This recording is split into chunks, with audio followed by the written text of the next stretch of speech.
Hello every one, അസ്സാം വലൈക്കും. അപ്പോൾ ഇന്നൊരു സൺഡേ ആണ്. ഞങ്ങൾ ഫാമിലി എല്ലാവരും കൂടെ ഒരു പിക്നിക്കിന് പോവുകയാണ്. വേറെ അങ്ങോട്ടല്ല, നമ്മളടുത്ത് മന്നലാകുന്ന് ബീച്ചിലേക്കാണ് പോകുന്നത്. വീട്ടിൽ നിന്ന് ഏകദേശം ഒരു 3:30 ആകുമ്പോൾ ഞങ്ങൾ ഇറങ്ങി. എൻ്റെ ഫാമിലി മെമ്പേഴ്സ് എല്ലാവരും ഉണ്ടായിരുന്നു. മോന്, താത്ത, അനിയൻ, നാത്തൂന്, താത്തയുടെ മക്കള്, അളിയൻ, ഉമ്മ എല്ലാവരും ഉണ്ടായിരുന്നു. അപ്പോൾ വീക്കെൻഡിൽ ഞങ്ങൾ എല്ലാവരും ഇങ്ങനെ പുറത്ത് പോകാറുണ്ട്. ഇതൊരു സ്പെഷ്യൽ ട്രിപ്പായിരുന്നു. നമ്മൾ ഫുഡൊക്കെ വീട്ടിൽ നിന്ന് മേക്ക് ചെയ്തിട്ട് അവിടെ പോയി കഴിക്കാന്നുള്ള പ്ലാനിലൊക്കെയാണ് ഇറങ്ങിയത്. നമ്മളെല്ലാവരും ഒരുമിച്ച് കൂടുമ്പോൾ മൊമെൻറ്റ്സൊക്കെ നല്ലോണം ഹാപ്പി ആക്കണം എന്നാണല്ലോ പറയാറ്. അപ്പോൾ നമ്മളവിടെ മന്ദലാംകുന്ന് എത്തിയിട്ടുണ്ട്.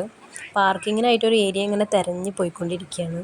കുട്ടികളൊക്കെ വളരെ എക്സൈറ്റഡ് ആയിരുന്നു. അങ്ങനെ ഫൈനലി നമ്മൾ ബീച്ച് എത്തി ഗൈസ്. നമ്മൾ ആദ്യം തന്നെ ബീച്ചിൻ്റെ ഏരിയയിലേക്ക് തന്നെയാണ് നടന്നുകൊണ്ടിരുന്നത്. ആദ്യം ബീച്ചിലൊക്കെ ഒന്ന് നന്നായി എൻജോയ് ചെയ്തതിന് ശേഷം ഫുഡൊക്കെ കഴിക്കാമെന്ന് വിചാരിച്ചു. അവിടെ എത്തിയപ്പോൾ നല്ലൊരു ക്ലൈമറ്റ് ആയിരുന്നു. വല്ലാണ്ട് ചൂടില്ല, എന്നാൽ മഴയില്ല. കടൽ എന്ന് പറയുന്നത് വല്ലാത്തൊരു സംഭവമാണല്ലേ. കടൽ കണ്ടു നിന്നാൽ തന്നെ നമ്മുടെ മനസ്സിന് നല്ലോണം റിലാക്സേഷൻ കിട്ടും. അങ്ങനെ ആർക്കെങ്കിലും ഒരു ഫീലിംഗ് ഉണ്ടായിട്ടുണ്ടെങ്കിൽ ഒന്ന് കമൻറ്റ്. അങ്ങനെ ഞങ്ങൾ എല്ലാവരും കൂടെ അങ്ങനെ കടലിൻ്റെ അടുത്ത് പോയി അവിടെ നന്നായി എൻജോയ് ചെയ്തുകൊണ്ടിരിക്കുകയായിരുന്നു. എൻ്റെ മോന് നല്ല പേടിയുണ്ടായിരുന്നു കടലിൽ ഇറങ്ങാനായിട്ട്. കാർട്ടൂണിലൊക്കെ കടലിൽ ഷാർക്കിനെ കണ്ടിട്ട് തോന്നുന്നു ഇത്രയും പേടി. നല്ലോണം വാശി പിടിക്കുന്നൊക്കെ ഉണ്ടായിരുന്നു. ഞാനും അത്യാവശ്യമൊക്കെ നനഞ്ഞു. കടലിൽ കാല് കഴുകിയാൽ നമ്മുടെ സങ്കടങ്ങളും ടെൻഷനൊക്കെ കടലിൽ കൊണ്ടുപോകുമെന്ന് പറയാറുണ്ട്. ചുമ്മാ ഞാൻ കണ്ടുപിടിച്ചതാ.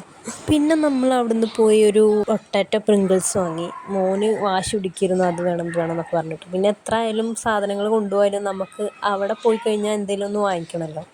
ഈ പ്രിങ്കിൾസ് ഉണ്ടാക്കുന്ന ഈ ഒരു ഇത് ഭയങ്കര ഒരു സാറ്റിസ്ഫൈങ് ആയിട്ടുള്ള കാര്യം കേട്ടോ. അവരതിൽ സോസൊക്കെ ഒഴിച്ചു, പിന്നെ മയോണൈസ് ഒഴിച്ചു. നല്ല ടേസ്റ്റ് ഉണ്ടായിരുന്നു, നല്ല ക്രിസ്പി ആയിട്ടുണ്ടായിരുന്നു. അധികം റേറ്റും വരുന്നുണ്ടായിരുന്നില്ല, ഒരു 50 രൂപയെ വന്നുള്ളൂ അതിന്. അപ്പോൾ അത് വാങ്ങിക്കൊടുത്തപ്പോൾ മോൻ്റെ കുറേയൊക്കെ വാശി അങ്ങനെ തീർന്നു. അവന് കടലിൽ ഇറങ്ങിയതിൻ്റെ വാശിയായിരുന്നു. അങ്ങനെ ഞങ്ങൾ പ്രിങ്കിൾസൊക്കെ വാങ്ങി. പിന്നെ കുട്ടികളെ പാർക്കിൽ കൊണ്ടാക്കാമെന്ന് പറഞ്ഞു. അവന് പാർക്കിൽ പോകണമെന്ന് പറഞ്ഞു. അങ്ങനെ വാശി പിടിച്ച് ഞങ്ങൾ കുട്ടികളെ 3 പേരെയും പാർക്കിൽ. 2 പേരെൻ്റെ താത്താൻ്റെ മക്കളാണ്. പിന്നെ ഒരാൾ പാർക്കിലൊക്കെ എൻജോയ് ചെയ്തു. ഇതാണ് കേട്ടോ എൻ്റെ കുറുമ്പൻ.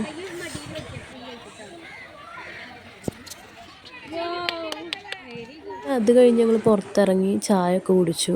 ഞാൻ നേരത്തെ പറഞ്ഞ പോലെ എന്തൊക്കെ വീട്ടിൽ നിന്ന് പാക്ക് ചെയ്ത് കൊടുത്തിട്ടുണ്ടെങ്കിലും പുറത്തിറങ്ങി കഴിഞ്ഞാൽ അവിടുന്ന് എന്തെങ്കിലും വാങ്ങി കഴിക്കണം, എന്നാലേ ഒരു സാറ്റിസ്ഫാക്ഷൻ കിട്ടുള്ളൂ. നമ്മൾ അവിടുന്ന് ബീച്ചിൻ്റെ ഏരിയയിലേക്ക് തന്നെ പോയി. ലൈറ്റ് പോകുന്നതിന് മുമ്പ് കുറേ ഫോട്ടോസൊക്കെ എടുത്ത്.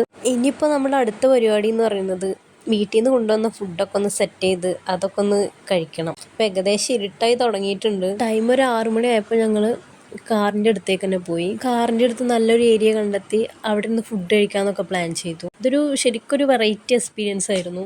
ഞങ്ങൾ ആദ്യമായിട്ടാണ് ഇങ്ങനെയൊക്കെ പുറത്ത് വന്നിട്ട് ഇങ്ങനെ കഴിക്കുന്നത്. സാധാരണ പുറത്ത് വല്ല ഹോട്ടലിലൊക്കെ കയറി കഴിക്കാമെന്നല്ലാതെ ഇതുപോലെ വീട്ടിൽ നിന്ന് ഉണ്ടാക്കി കൊണ്ടുവന്ന് കഴിക്കുന്നത് ആദ്യമായിട്ടാണ്. ഒരു നല്ല രസമായിരുന്നു എല്ലാവരും കൂടെ കഴിക്കാൻ. ബീച്ചിലെ നൈറ്റ് വ്യൂ ഒക്കെ കണ്ടിട്ട്. അപ്പോൾ 2 തരം ജ്യൂസൊക്കെ ഉണ്ടായിരുന്നു. ഇത് ചെറിയും പഴവും കൂടെ പാലിൽ ഷെയ്ക്ക് അടിച്ചതാണ്.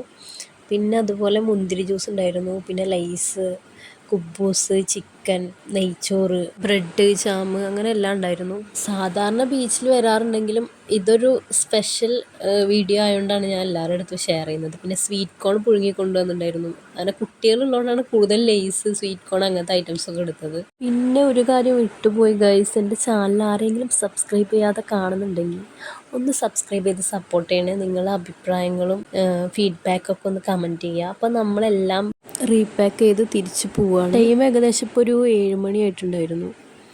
നല്ലോണം ഇരുട്ടായിട്ടുണ്ട്. ആ സമയത്ത് ബീച്ചിലെ ലൈറ്റും അതൊക്കെ കാണാൻ നല്ല രസമായിരുന്നു. ഒരു 7:30 ആയപ്പോൾ ഞങ്ങൾ വീട്ടിലെത്തി.